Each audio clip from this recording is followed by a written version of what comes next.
until 2000, in this year, this is an additional milestone in my life, I published, one of the books has a title, How to Solve It, Modern Heuristic Methods. And let me tell you that the book is absolutely boring. It was basically textbook, graduate text for computer science students, loaded with, neural networks and genetic algorithms and fuzzy system and so on, collection of algorithms and so on. But this was the first text ever where my collection of puzzles reached few thousands, and I thought there would be perfect opportunity to insert some of these puzzles between these algorithms. So every few pages in this book, I inserted a puzzle, and I illustrate some connection between the puzzle or how the puzzle should be solved with particular method, with particular algorithm. And then the following year, I am reading some comments of readers on Amazon, and some of the comments were amazing. Some of them says, this book teaches you how to think of the problem. This thinking was emphasized. Another reader said, anyone interested in human thinking should read and understand this book. Of course, don't believe this comment any longer. Some professor said, I used this book in my course and I got the best textbook evaluation. Another one says, this is very special book because it makes it fun and makes you think. And suddenly, I guess in 2000 or 2001, I realized one thing, that by publishing this text, suddenly I accomplished a little bit more than I intended to. People are looking at these puzzles, they are making connections, they are trying to think on their own about problems and how to solve them.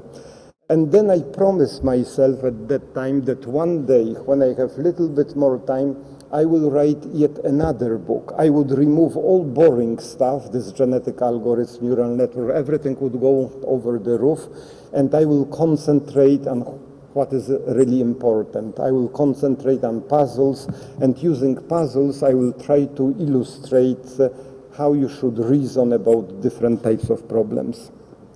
And also around that time, I realized that what is really missing in most curricula, whether we talk about elementary schools, high schools, universities, corporate program, we teach really everything. You have courses on engineering and databases and programming languages and algorithms, but there is no single course which would teach young people how to think. And this is the main motivation. I try to develop some methodology which would walk usually young people, freshman students, into this process to show them variety of different problems and walk with them through the process of discovery, how you should look at the problem, reason about the problem, how you should approach the solution. And additional thing I notice is the following.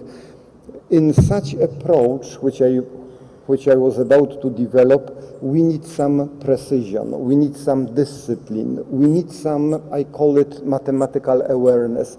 Very often we are developing some methodologies, methods of doing things, and the precision level is, I would say, not acceptable. I was looking at variety of books and variety of problem-solving methodologies at that time. As you know, one of the gurus of thinking or problem-solving activity is Edward de Bono. He published variety of books on problem-solving. One of his most famous book is Six Thinking Hats, published over 10 years ago. But then I opened the book, I start reading, and I enjoy this author very, very much, but I am reading the preface of this book, and in the second paragraph, by the way, in the first paragraph, he says it is probably the most important book written in 2000 years. But I am okay with statements like that. I like marketing myself. But what I am not okay with is the statements I saw in the second paragraph. He says the proposed method is very powerful. If you use the Six Thinking Hats methods, in some experiments, recent experiment with few hundred public servants, this application of this method increased their thinking productivity by 493%. impressive number, but I have difficulties with just the number 493, especially the last digit, 3. How you can measure increase of thinking productivity with such precision? If you say 5 times or 500%, I can live with that, but there is something wrong with this statement, especially that you don't know the benchmark, you don't know how to measure productivity, how he arrived at this particular number. Only 50 pages later, there is discovery that really what mattered is that these public servants were capable of reaching their decisions much faster. But again, there is something wrong with this picture. No one worries about the quality of the decision, only time to reach the decision. Then I can develop even faster methodology. Let's call it 6 flipping coin methodology, and I can beat his score even better. You flip the coins and you arrive at your solution. So for all these reasons, I try to develop a new methodology of problem solving. It is called puzzle-based learning.